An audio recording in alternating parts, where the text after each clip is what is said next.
Kahwin? Kahwin dengan siapa, Gara? Sorry, saya salah cakap tadi.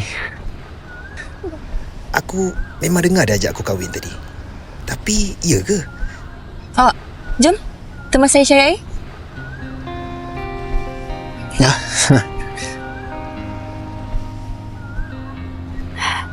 Betul ni tak nak air?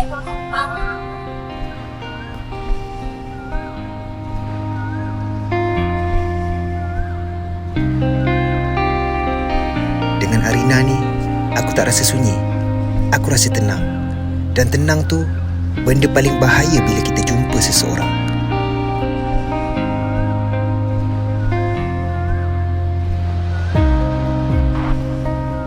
Khairul, saya nak kena balik dah ni. Awak jaga diri, okey? Arina. Nombor telefon tak ada? Tak apa. Nanti saya call awak. Macam mana dia boleh tahu nombor aku? Setahu aku tak pernah bagi nombor aku kat dia.